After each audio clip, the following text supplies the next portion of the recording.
শুভ সকাল বন্ধুরা, আজকে আবারও একটা নতুন ভিডিওতে তোমাদেরকে অনেক অনেক ওয়েলকাম জানাচ্ছি। এতগুলো দিন ধরে বৃষ্টি হয়েছে, আজকে একটু রোদ্দুর বেরিয়েছে বলে আমি কিন্তু ঝটপট চলে এসেছিলাম ওপরে। অনেক জামা কাপড় ছিল আগের দিনে, সেই জামা কাপড়গুলো স্ট্যান্ডেই ছিল। তো স্ট্যান্ড থেকে আমি কিন্তু তারে মেলে দিয়ে নিচে এসেছি। আর নিচেও দেখো অনেক জামা কাপড়, এই জামা কাপড়গুলো 2-3 দিন আগের জামা কাপড়। আমি কিন্তু এগুলো আর আলমারিতে ঢোকাতে পারছি না, কারণ রোদ্দুরে না দিয়ে এগুলো ঢুকিয়ে দিলে কিন্তু একটা বিচ্ছিরি গন্ধ বেরোবে। আর তার মধ্যে দেখো মাকে পুজো দিয়ে গেছে দেবব্রত আজকে, যেহেতু বৃহস্পতিবার। আর এই যে জামা কাপড়গুলো দেখছো, এগুলোও কিন্তু ওপরে নিয়ে গিয়ে সব কেচে ধুয়ে দিতে হবে। আবারও এত জামা কাপড় কিন্তু জমা হয়েছে। তো দেখো, যখনই একটু সময় পাই না, আমি কিন্তু জানলা দিয়ে পুকুরটার দিকে বারে বারেই দেখি। কি জানি, আমার কিন্তু বেশ ভালো লাগে দেখতে। আর এইরকম পরিবেশ আমি প্রথম থেকেই খুবই পছন্দ করতাম। আর দেখো, এই মাছগুলো কিন্তু অনেক ছোট্ট অবস্থায় ছেড়েছিল, অনেক বড় হয়ে গিয়েছে এই কদিনই। আর ওরা কিন্তু রোদ্দুর পোহাতে মনে হয় জলের ওপরে ভেসে উঠেছে। অনেকদিন পর কিন্তু দেখলাম, এই একটানা বৃষ্টিতে ওদের কিন্তু তেমন একটা দেখা যাচ্ছিল না। যারা ঘরের কাজ করতে ভালোবাসে তারা কিন্তু সময় দেখে না। যখন যে মুহূর্তে যেই কাজটাই পড়ে থাকুক না কেন, সেই কাজটা কিন্তু তখনই তারা করে নেয়। আর তাদের কিন্তু তাতে অনেকটাই সময় লেগে যায়। যেমন আমার কিন্তু যে কোনো কাজ করতে বেশ অনেকটাই সময় লাগে। তার কারণ আমার মতে, আমি যে কাজটা করব, আমার পরে যাতে অন্য কাউকে সেই কাজটায় হাত না দিতে হয়। আমার কাজ করার পর কেউ যেন আমার ভুল ত্রুটি সেই কাজে ধরতে না পারে। আমার কিন্তু সেটাই মনে হয়। আর এই কাজগুলো করি আমি প্রচন্ডই ভালোবেসে। আর আমি কিন্তু আমার সময় নিয়ে, অনেকটা সময় নিয়ে এই কাজগুলো করতে লাগে।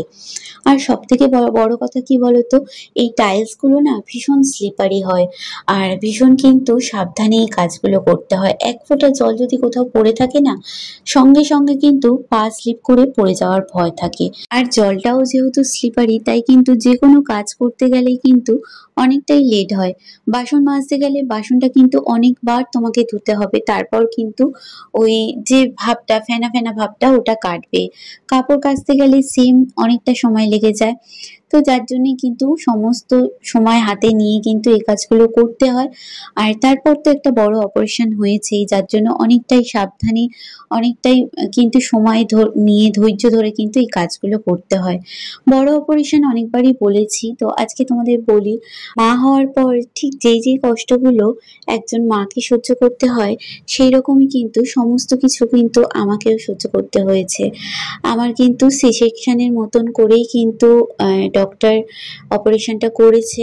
আর তারপর কিন্তু আমাকে কিন্তু সেই একই কষ্ট সহ্য করতে হয়েছে।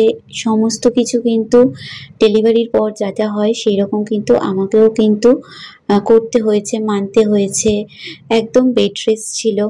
তো সেই সমস্ত কিন্তু কিন্তু করতে হয়েছে। কিন্তু আহ অন্য ঘরে যেরকম একটা বাচ্চা থাকে, আনন্দ থাকে, সেরকম কিন্তু আমার কিন্তু কিছুই হয়নি সেরকম কিছু। কারণ কি বলতো, আমার যে প্রেগনেন্সিটা ধরা পড়েছিল, সেটাতে কিন্তু একটা লাইফ রিস্ক ছিল।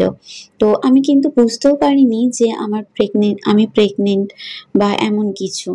তো ওই 1.5 মাসের মাথায় গিয়ে আমার যখন ভীষণ শরীর খারাপ, তখন কিন্তু আমি ডক্টর দেখাতে যাই। আর তখন কিন্তু ডক্টর আমাকে বলে যে আমার সি সেকশন, সরি, স্কার প্রেগনেন্সি ধরা পড়েছে।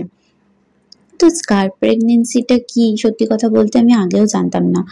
তো সেটা বুঝলাম যে সেলাই যে লাইনটা থাকে, আমার যেহেতু আগে বেবি রয়েছে, বাচ্চা রয়েছে, তো সেই লাইনে বা বাচ্চার থলির বাইরে গিয়ে বাচ্চা যেখানে হয়, সেই প্রেগনেন্সিটাকে বলে যে স্কার প্রেগনেন্সি। তো সেই বাচ্চার থলির বাইরে গিয়ে বাচ্চাটা যে এসছে, আমরা কিন্তু একদমই বুঝতে পারিনি। আমরা যেদিন হসপিটালে চেক আপ করাতে যাই, যেদিন আমার টেস্টগুলো হয়, সেদিন কিন্তু ডক্টর কোনো মতে ছাড়বে না, কারণ বললো যে বন্ডে সই করেই কিন্তু বাড়ি ফিরতে হবে। তো আমি একটা আলোচনা করব বলেই বলেছিলাম যে একটা আলোচনা জাস্ট বাড়িতে করব, কারণ এত বড় সিদ্ধান্ত আমরা একা নিতে পারি না, বাড়ির লোককে জানাতে হবে, তারপরেই কিন্তু আমরা অপারেশনটা করাতে পারবো। তো সেখানেও কিন্তু এতটাই রিস্ক ছিল, আমাকে বন্ডে সই করে তারপর কিন্তু আমাকে বাড়িতে আসতে হয়েছিল। মানে এইরকমই অবস্থা হয়ে গিয়েছিল। তো এইটুকুনি, তারপরেই কিন্তু 1-2 দিনের মাথায় কিন্তু আমার অপারেশনটা হয়েছিল, না তার পরের দিনই বোধহয় অপারেশনটা করিয়েছিল। আর ডক্টর বলল যে এইগুলো হচ্ছে খুব রেয়ার হয় এই কেসগুলো। তো জানি না আমার কপালে এটা ছিল, তাই কিন্তু ঘটে গিয়েছে। তো সেটাই জন্যই বললাম যে সেই বেবি কিন্তু আমার হলো না, কিন্তু সমস্ত রকম কিন্তু আমাকে সেই বেবি হওয়ার মতনই কষ্ট পেতে হয়েছে, আর যার জন্যই কিন্তু এতটা সাবধানে আমাকে থাকতে হয়। তো আমার কিন্তু এবারে আর কোনো রকম সেলাই হয়নি, যেহেতু প্রথম বাচ্চা সেলাই হয়েছিল পেটে। এখন কিন্তু পেস্টিং এর যুগ, পেস্টিং হয়েছে। আর পেস্টিং হওয়ার পরে না অনেকটাই ভয় থাকে যে যদি পড়ে যায়, বাই চান্স পেস্টিং যদি খুলে যায়। তো সেই রকমই অনেক জায়গা থেকে অনেক রকম গল্প শুনেছিলাম, তো যার জন্যই এতটা ভয়। আজকে অনেকগুলো দিন পর জানো তো রোদ্দুর বেরিয়েছে বলে আমি তাই কোনো কিছুই বাদ রাখিনি। এই যে ঝাড়ুটা কিন্তু অনেকদিন ধরে নোংরা হয়েছিল, ভাবছিলাম যে কবে রোদ্দুরটা বেরোবে। তো আজকে রোদ বেরিয়েছে বলে ঝাড়ুটা কিন্তু ভালোভাবে ধুয়ে দিলাম। আর এই যে বাথরুমের সামনে একটা নাইটি দেওয়া থাকে, তো সেই নাইটিটাও কিন্তু অনেকদিন ধরেই ময়লা ময়লা লাগছিল, আমি তার জন্য নাইটিটাও কিন্তু ভালোভাবে ধুয়ে দিচ্ছি। আর নাইটিটা দেওয়ার একটা কারণ রয়েছে, তার কারণ প্রচন্ডই ভিজে গিয়েছিল বাথরুমের সামনে যে পা পোছাটা ছিল, তো সেটাকেও ধুয়ে দিয়েছিলাম। ছেলেকে নিয়ে আসতে বেরিয়ে পড়েছি। এরপরেই দেখো বাড়িতে এসে হন্তদন্ত করে রান্না বসাতে হয়েছে, তার কারণ দেবব্রত আসবে বলেছিল, তার জন্য। বাজে হচ্ছে 4:10। দুপুরবেলা খাওয়া দাওয়া করেছি, তোমাদের সঙ্গে যে শেয়ার করবো, একই তো তাড়াহুড়ো ছিল, দেবব্রত চলে এসেছিল। আর তার উপর হচ্ছে ফোনে একদম চার্জ ছিল না, ফোনটা চার্জে বসিয়ে কিন্তু সমস্ত কাজ করতে করতে এই বেলা গড়িয়ে গেছে, বিকেলও হয়ে এসছে। তোমার হচ্ছে আজকে করেছিলাম ডাল, আলু ভাজা করেছিলাম, আলু পোস্ত। তো আলু ভাজাটা শেষ হয়ে গিয়েছে, কিন্তু আলু পোস্ত আর ডালটা এখনো রয়েছে একটু একটু। এই দেখো দুপুরবেলা খাওয়া দাওয়া করে চলে গেছে, এই যে ডাল আর এই যে আলু পোস্ত, তো একটু একটু আর কি রয়েছে।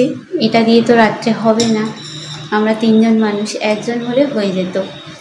তো পনির আনতে বলেছিলাম বলে আজকে যেহেতু বৃহস্পতিবার, তাই পনির নিয়ে এসছে। আর সেরকম বৃহস্পতিবার মানে কি অনেকদিন ধরে পনিরটা খাওয়া হয়নি, তো ভাবলাম যে পনিরটা রিধানও খেতে ভালোবাসে, তাই পনিরটা একেবারে রান্না করে নিই। তো ওই খেয়ে বাসনগুলো মাজতেই রান্না বসিয়ে দিয়েছিলাম। এই দেখো রান্নাটা হয়ে গেছে, সব রান্নাঘর একদম পরিষ্কার করে রেখেছি। আর পনিরের তরকারিটা এই যে তোমাদের সঙ্গে শেয়ার করতে পারিনি, তার কারণ ওই যে বললাম ফোনে চার্জ ছিল না, তার জন্য কিন্তু করে নিয়েছি। দেখো কথা বলতে বলতে গলাটা কেমন জানি ধরে যাচ্ছে, শরীরটা একদম টায়ার্ড, একটু না রেস্ট দিলে শরীর অকেজো হয়ে পড়বে। তো চলো, অনেক জামা কাপড় আজকে শুকিয়ে নিয়েছি, মানে বেশ ভালো রোদ্দুর দিয়েছে, জামা কাপড় এই যে লাল হয়ে রয়েছে একদম, দেখছো? তো এই সমস্ত জামা কাপড় কিন্তু গোছাবো। ও টিপটিপ করে বৃষ্টিও শুরু হয়েছে পুকুরে, ওই যে টিপটিপ করে বৃষ্টি পড়ছে। যা গরম দিয়েছে, বৃষ্টি তো পড়বেই।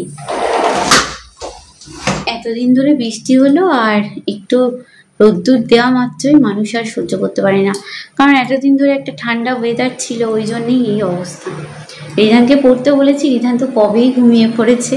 তো চলো ওর পাশে আমিও একটু শুয়ে নিই। দেখো বন্ধুরা, রাত্রে কিন্তু খাওয়া দাওয়া করার পর রান্নাঘরটা যেভাবে পরিষ্কার করে রাখি, আমি কিন্তু সেইভাবে গুছিয়ে পরিষ্কার করে রেখেছি।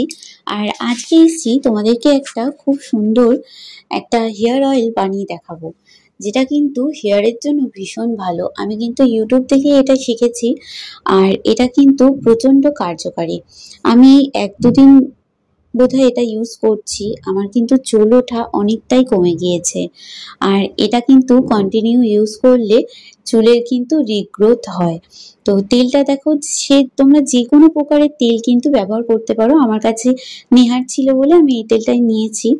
তেলটা আগে একটু গরম করে নিলাম দেখলে, তারপর অল্প একটু মেথি দিয়ে নিচ্ছি। আর যাদের তোমাদের ঠান্ডার ধাত আছে তারা কিন্তু এটা ওভারনাইট মেখে ব্যবহার করো না, তোমরা আধ ঘন্টা বা 1 ঘন্টা ইউজ করতে পারো, না তো কিন্তু প্রচন্ড ঠান্ডা লেগে যাবে। তো আমি দেখো এইভাবে কিন্তু মেথিটা দিয়ে একদম সিমে করে মাঝে মধ্যে কিন্তু এরকম ভাবে, ঠিক যেমনটা ভাবে আমি দেখাচ্ছি তোমরা কিন্তু তেমনটা ভাবেই করো, না তো তেলটা কিন্তু পুড়ে গেলে আর হবে না। মেথি থেকে দেখবে, মেথি আর তেল থেকে একটা সুন্দর ঝাঁক বেরোবে, ওটাই কিন্তু চুলের খাদ্য, ওটাই কিন্তু চুলের পুষ্টি। আর আমি এই তেলটা ইউজ করার পর যেটা বুঝলাম যে চুলের জন্য এটা ভীষণ উপকারী। একদম তাড়াতাড়ি তোমাদের যে হেয়ার ফলটা হচ্ছে সেটা কিন্তু কমিয়ে দেবে। আর যাদের কিন্তু মানে সাদা চুল, সেটাও কিন্তু কার্যকারী হবে এতে। তোমরা ইউজ করে একবার দেখো। আমার তো ভীষণই উপকার হয়েছে, যার জন্য আমি তোমাদের সঙ্গে শেয়ার করছি।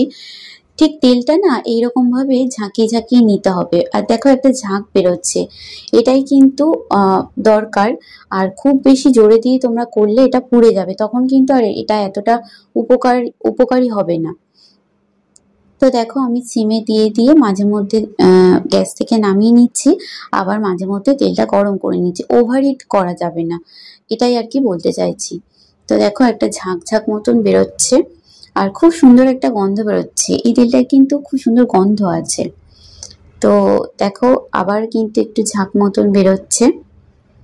তো আমি এটা ওভারনাইট করেই মাখছি, তাতে কিন্তু ভীষণ ভালো ফল পাচ্ছি আমি।